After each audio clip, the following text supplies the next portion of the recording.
Absolutely not.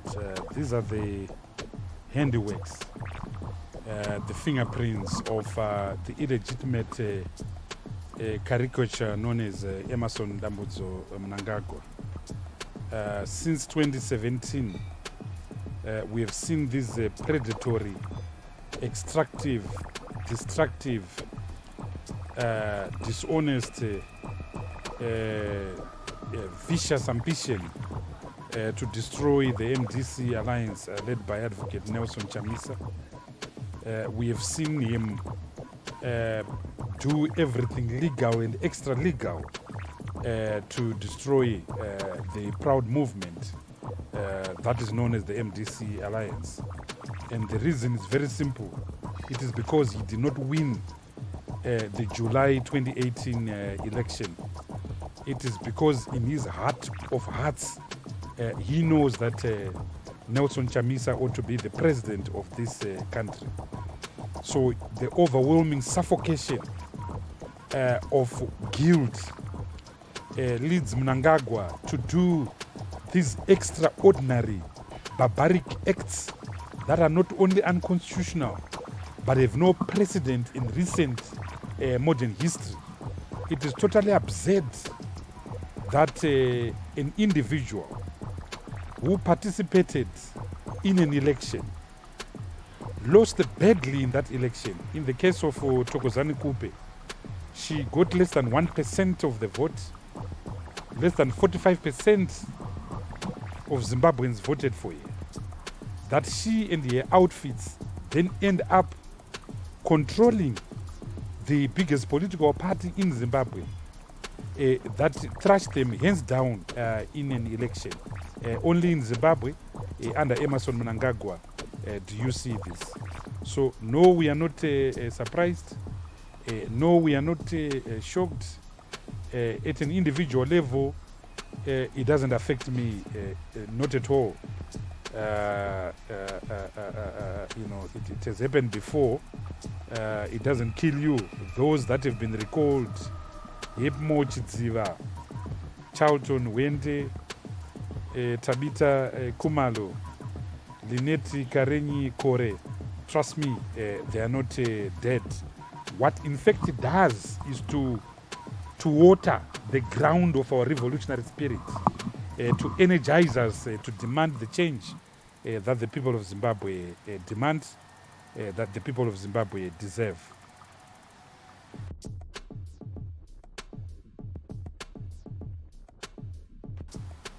I think if there is to be a lesson, the lesson is that, number one, the levels of state capture under Mnangagwa are huge.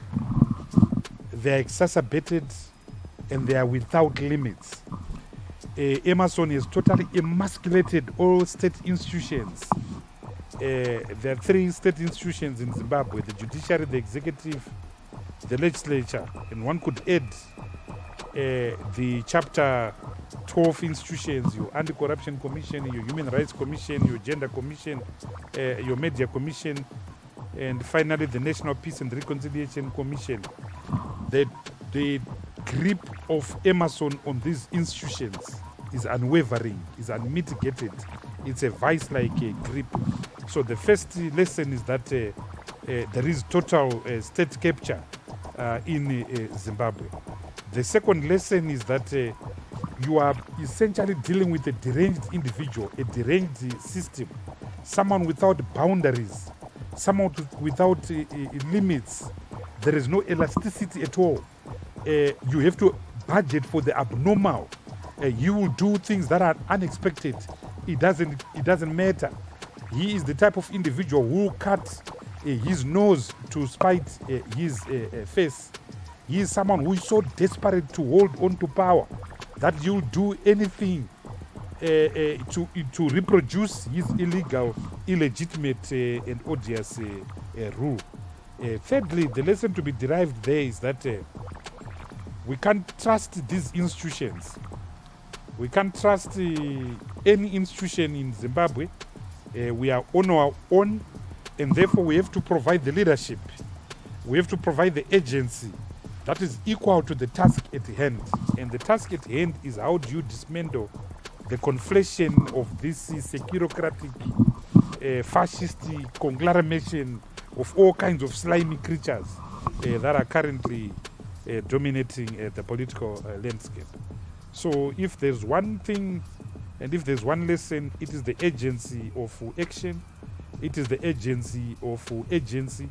And I'm very pleased that we have come up with the 2021 agenda of convergence for action.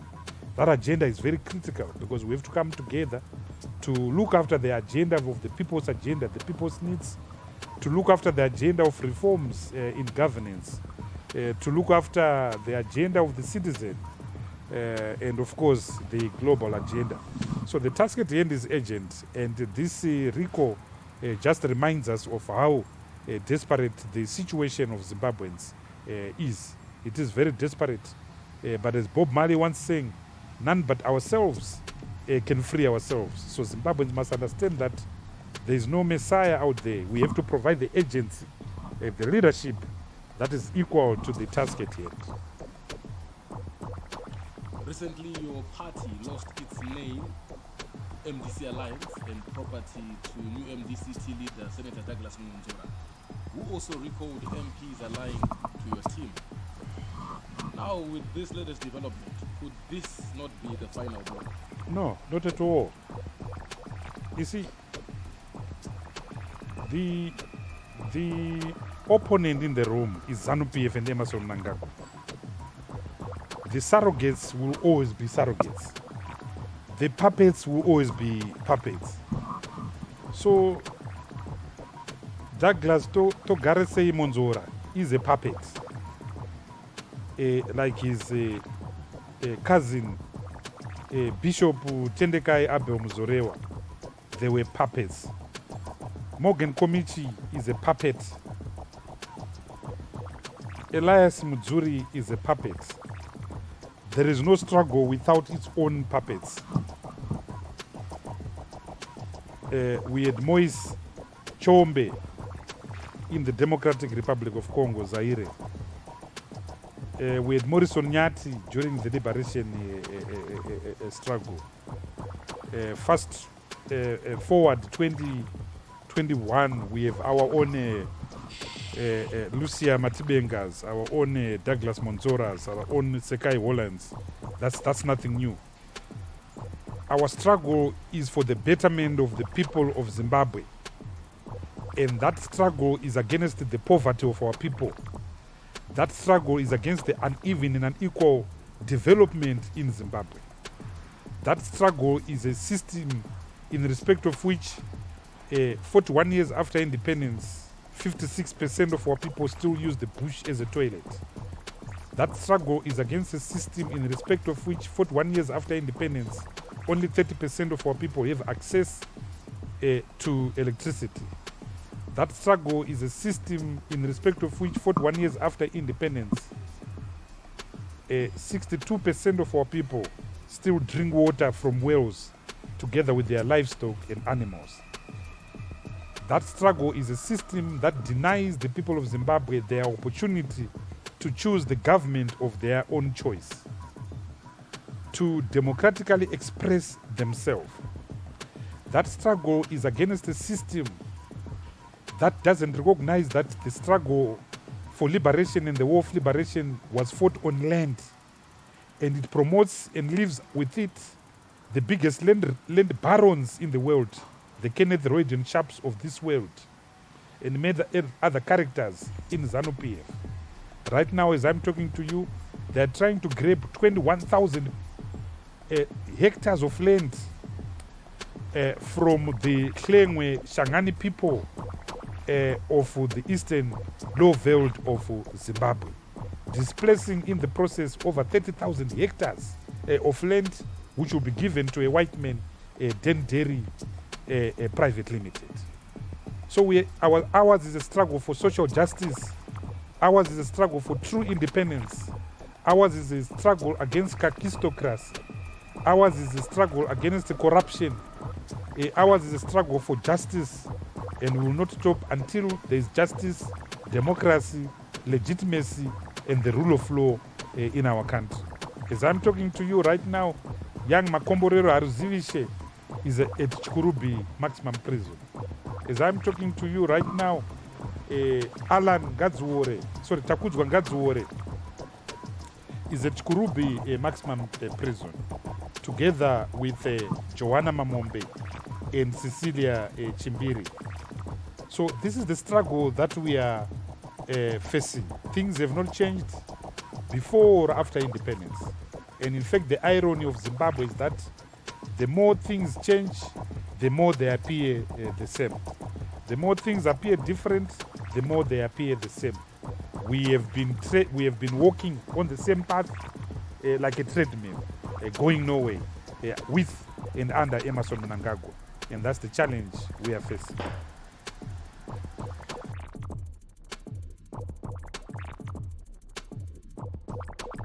Zimbabwe is run by cartels.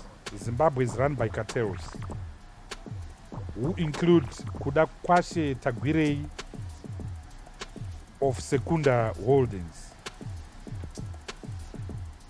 who include Lawrence Shea of Univen Private Limited, who is robbing the people of Zimbabwe through his incestuous deals with Zinara. Zed Korunadis of the INSCO group of companies. The mafia who are running the company called FSG, Fertilizer Services Limited. The mafia, the Radesh brothers that are controlling the illicit smuggling of gold in Zimbabwe. The mafia that are controlling land in Zimbabwe under a company known as Oga Investments, Sunshine Development Private Limited, West Park Development Private Limited, controlled by one Kenneth Royden chap and some Russian, Ukrainian individuals. These mafias, you find them in 7 commanding heights of corruption in this country. Number 1 is their control of the Reserve Bank and foreign currency at the Reserve Bank. So foreign currency and the US dollar has been commodified. So few people are controlling foreign currency. When you go to the black market to buy foreign currency, you will find the brand new notes. You will not get brand new notes from any bank, but you get them from 4th Street, because the Reserve Bank is the supply line of illicit foreign currency in the black market. Number 2 is fuel. They control the wholesale importation of fuel in this country through their ownership of the pipeline, Secunda and Trafigura. They control the wholesale importation of fuel in this country. Companies such as Zuva, companies such as Puma, companies such as Secunda, they are a cartel. They control the distribution of fuel. And here you find another mafia, Billy Rottenberg and his Green Fuels company. Zimbabwe is the only country in the world that has supply side and demand side monopoly over ethanol. So if you want to buy ethanol, you can only buy it from Billy Rottenberg's Green Fuel. If you go to a service station, whether you like it or not, you have to buy petrol that is blended with the Billy Rottenberg's fuel. So the fuel sector is a huge cesspool, a huge sewer of looting. The third sewer of looting is Command Agriculture. They have been looting and looting and looting. As I'm talking to you right now, they are preventing Mildred Chiri, the Auditor General, from presenting and making public the 2019 audit of government accounts, parastatals and local authorities. Because in 2019, they stole as if they are on steroids. And one of the major vehicles that they used to steal is Command Agriculture. Number 4 is our commodities. they are parceling out concessions. All platinum concessions in Zimbabwe have gone free of charge to the Russian company Great Dyke Investments. They've parceled out chrome deposits. They've parceled out diamond deposits. They've in fact run out of anything to parcel out. One of the reasons why they want to remove the people of Chilonga is because they think there is diamonds there. So our commodities are gone, in particular the 4 minerals of gold, platinum, chrome, and diamonds. Finally, tenders. They have been stealing through tenders. Look at the Harare Byte Bridge Road. It has been parceled out to 5 companies. Nobody knows how much those companies are being paid. Look at the Byte Bridge Border Post. The refurbishment of and reconstruction of that Byte Bridge has been given to a man called Glenn Cohen, a very close friend of Emerson Mnangagwa. Look at Chirezi Chilonga. It's being parceled out to a friend of Emerson Mnangagwa, Kotsia. He owns Den Dairy. So procurement has become a major source of corruption in this country. Now the Public Accounts Committee was poking holes into that corruption. Look at the work we've done around Zinara. Look at the work we've done around the RBZ. Look at the work we've done around the Ministry of Finance itself. Only today I was supposed to present the report of the Public Accounts Committee on Zinara, exposing how millions and millions of dollars have been lost. On Monday, we were starting work on ZESA's arrangements with Secunda to do with the construction of the $250 million Dema diesel power plant. When we sat and listened to evidence from engineer Sid Ngata, he said Zimbabwe was purchasing power from Secunda at US 30 cents a kilowatt, when we could have been purchasing that same fuel, that same power at US 5 cents a kilowatt from HBC Cabora Bassa in Mozambique and Eskom in South Africa. So we were paying 30 cents to Kudata Gwire, where we could have been paying 5 cents a kilowatt. And I think that's the main reason why Kuda and the cartels got us fired from Parliament. In the next 3 weeks, we were going to present our report on command agriculture with finding conclusions. So yes, my brother, you are right. The work of the Public Accounts Committee and Emerson's desire not to be investigated, the cartel's desire not to be investigated, he has played a major part. And of course, our work on Chilonga, the work that we had started on Chilonga, I was in Chilonga, Chirezi. I'll be filing a court application on the people of Chilonga. I'd moved a motion in Parliament on Chilonga, which the Speaker of Parliament, Jacob Mudenda, prevented me from presenting on Tuesday afternoon. So the biggest threat that Zimbabwe is now facing is Emerson Mnangagwa and corruption. The two have conflated. The two have a marriage made in hell, and they are going to squander this country and take this country to the dogs to ensure that they continue looting this country. I say to them, shame. Shame on you. But dictators don't last. Mobutu Sese Seko didn't last. Siad Barre didn't last. Wofet Bwinyi didn't last. They don't last. They come and go. Only yesterday we lost President John Pombe Magufuli, because dictators are not gods. They come and they go, and that's the only certainty. They come and they go. This one will also go.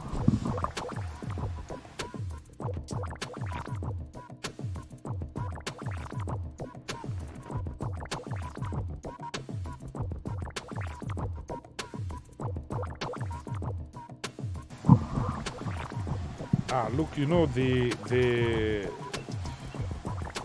I've got a big voice, and ZANU must know that our voice of the MDC goes beyond these borders. That's why they want to pass their stupid, illegitimate patriotic act. We have friends in powerful sectors, and we will not stop talking to those friends. Not only that, we have control over social media. We're going to use that. But the biggest asset we have are our people. The people of Zimbabwe are very angry. They are waiting for Advocate Nelson Chamisa. They are waiting for us as a MDC alliance. So this is only the beginning. Kumagumo kunenyaya.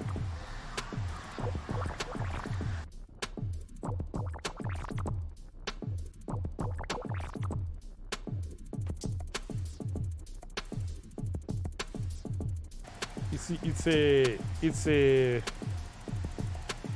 analysis that does not understand what the opposition is.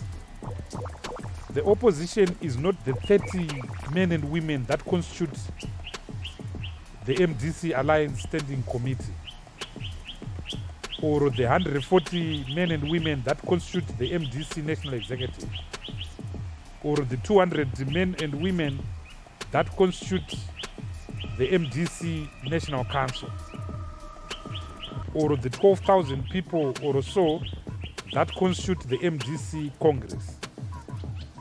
The MDC Alliance are the people out there in Lotito, in Chendambuya, in Cholocho, in Ngai, in Chilonga, in Dubiladzimu, in Beitbridge, in Odzani, in Rusape, in Bubi, in Chikombedzi, in Chipinge. Those are the people that constitute the MDC Alliance.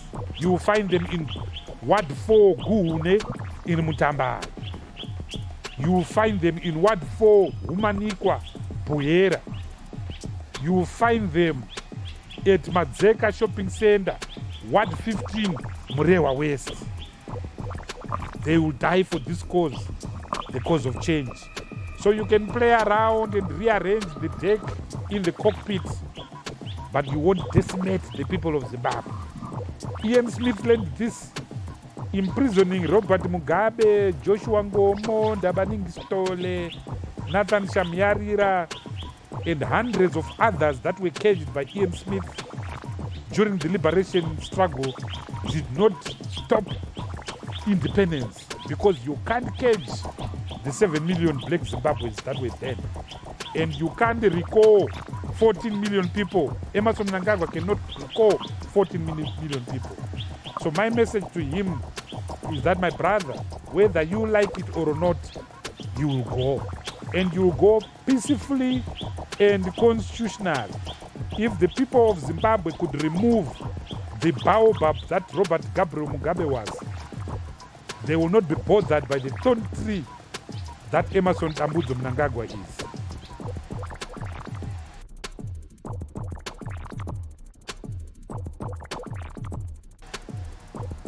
We go back to our natural default position.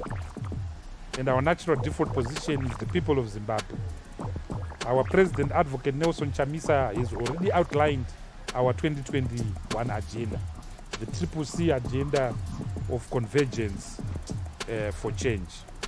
So that's what we are going to do. It's going to be an agenda for action. It's going to be an agenda for reform. It's going to be an agenda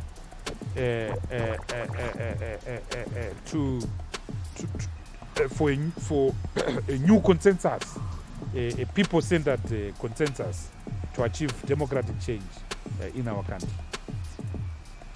As you say, isn't it time for the actual opposition to stand up and fight back? Perhaps what is really your game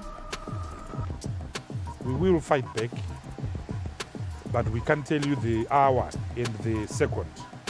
What we simply want to tell you is that as Zimbabweans, we died for this new constitution. And that new constitution in section 59 guarantees our right to demonstrate, our right to protest peacefully and constitutionally. That right we are going to exercise, whether the regime wants it or not. It can imprison us. It can kill us. It can decimate us. but they will know what Ian Smith learned, that you cannot stop an idea whose hour has come. The idea of change is ready and ripe in Zimbabwe. There will be change in Zimbabwe sooner rather than later. Katesi Namtla.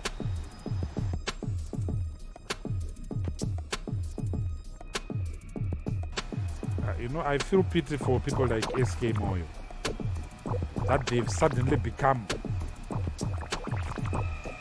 the cat's paw of this heinous regime. I remember vividly on the 5th of November 2017 when Simon Kayamoyo read the statement firing Emerson Mnangagwa. He said, and these were his words, this is a dishonest man. This is an ill-disciplined man. This is a mendacious man who lacks probity. And I find it ironic that little Simon Kayamoyo, a great revolutionary, once the driver of the great Joshua Ngoma, can now allow himself, with all that legacy of the revolutionary struggle, can now allow himself to be used by the sobriquet known as Emerson Mnangagwa. I say to my brother Simon Kayamoyo, you are a very decent man, a very honest man. Stop being used by a ragtag kakistocracy whose hours are seconds and whose tenure is very limited. What is your take on by-elections? They are provided for in section 159 of the Constitution. Section 159 of the Constitution says when there is a vacancy, there must be a by-election within 90 days. So I'm a constitutional lawyer. I believe in the rule of law, and there must be by-elections today. Then we'll see who is who in Zimbabwe. Then we'll see the true colors of Douglas Monzora, because the people of Zimbabwe will put him in his rightful place.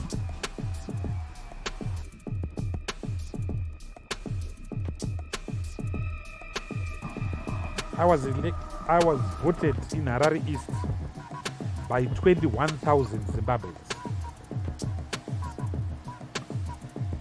21,000 Zimbabweans. In terms of the size of the constituents and the number of votes I got, Harare East had more votes for the MDC alliance than any other constituents. President Chamisa got 82% of the vote of the people of Harare East. So it's a red territory. It's change territory. It's transformation territory. So it's a travesty that a ragtag outfit led by Lucia Matibenga for and on behalf of Emerson Mnangagwa can insult democracy and purport to recall those that were legitimately elected by the people of Zimbabwe. It's an absurdity, it's a travesty that should never be allowed to happen again in our country.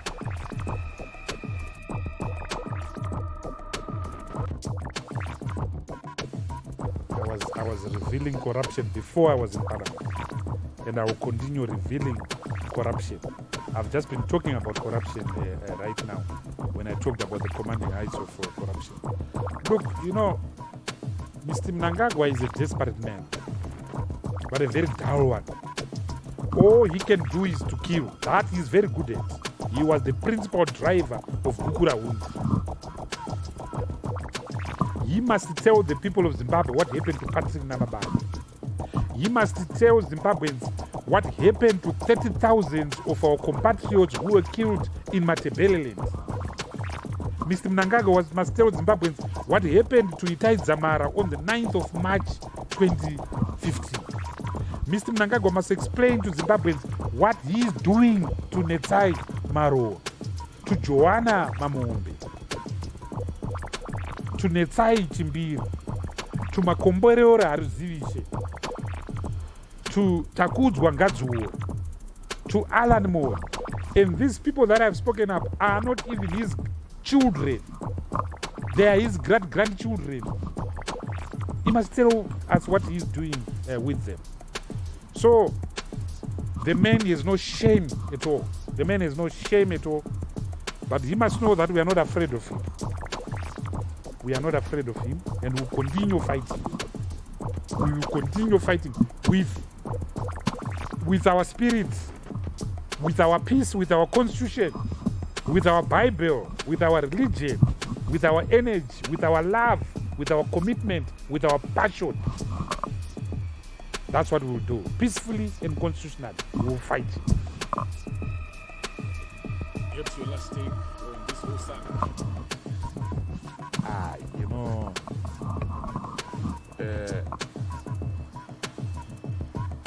This is nothing.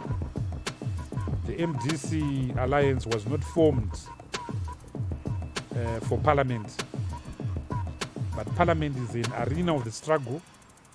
So we will not boycott any election. We will not boycott the by-elections. But change is coming. Transformation is coming sooner rather than later. The people of Zimbabwe want a new consensus, the convergence consensus, a transformative consensus. We have become a terrible, sick country